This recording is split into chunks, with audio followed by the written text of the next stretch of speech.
Okay, go. Good morning mga ates and mga kuys. At ito, nagbabalik tayo ngayon.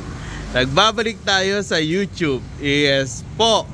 At dito, sa pagbabalik natin ay i-feature natin ang 2 liter sand na mabenta sa atin. Ayan si Marie.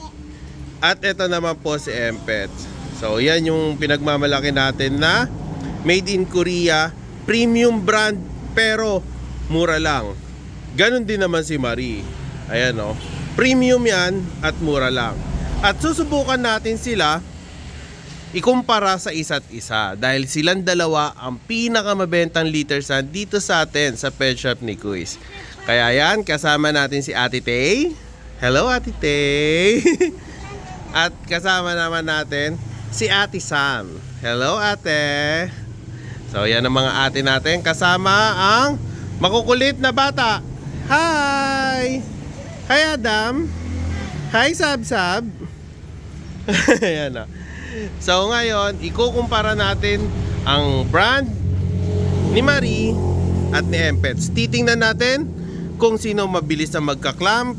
Ganun din ang amoy nila. Okay, and are you ready? So, umpisahan na natin. Ngayon po gagawin natin na isasali na natin ang ating mga liter sand dito sa Mahiwagang Planggana. Ayan, so isasali na nila mga ate. Salin nyo na ang ating liter sand. Ayan. Sige ate, huwag ka mahiya. Lakihan mo yung butas. Okay, yan ate. Okay.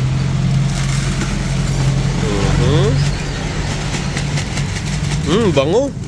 Nangangamoy na sila. Sige pa ate.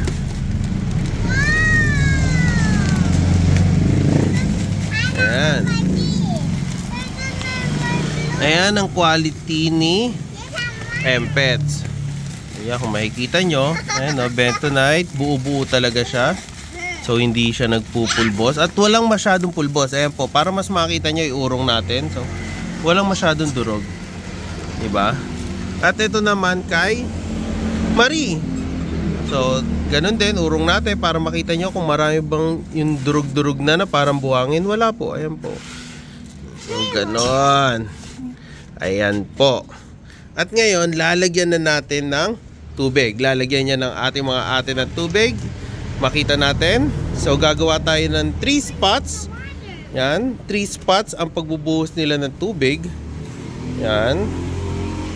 1, 2, 3. At tatabunan po nila yan. Yan. Kung bakit 3 spots po ang ating ginawa sa pag-try nito, dahil una, gagawin natin yung first spot. Ate, Empets, first spots, ganun din kay Marie. Nasaan yung first spots? Tingnan natin. Wow! Ang galing oh. Buo agad. Try mo nga ate pisilin. Wait. At tigas na siya. Ang galing oh.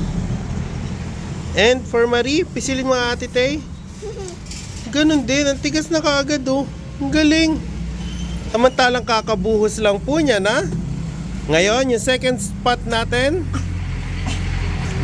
So kung doon pa lang sa first spot, tumigas na siya. Diba? Sigurado dito sa second spot, buo na siya. Ito po kay Empets. Ayan po, tingnan nyo na ang itsura. Buong buo talaga. Ito po kay Marie. Ayun. Diba? Pisilin mo nga ate. Break mo. Kaya i-break. Yun no. Yun no.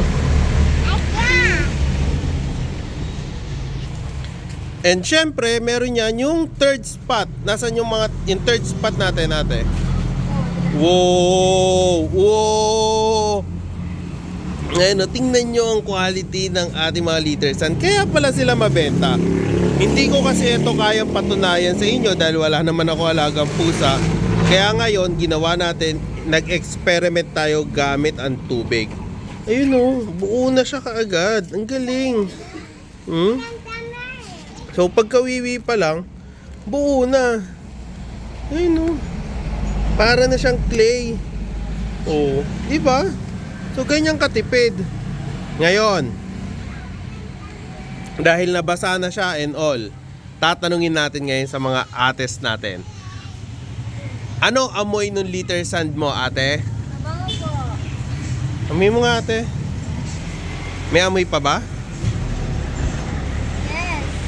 Mabango? Yes. How about you, Ate Tay? Mabango po. Matamis yung amoy. Matamis yung amoy. Ano ba yan? Coffee! Wow! Coffee. Oo nga. Ang bango. Ang bango.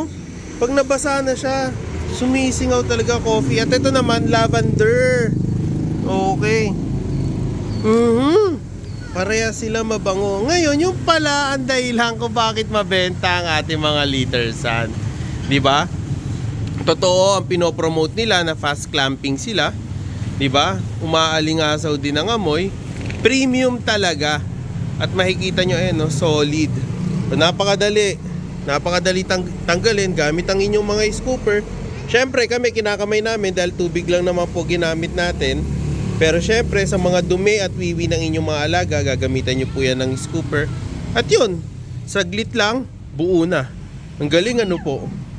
Wow, thank you mga ate.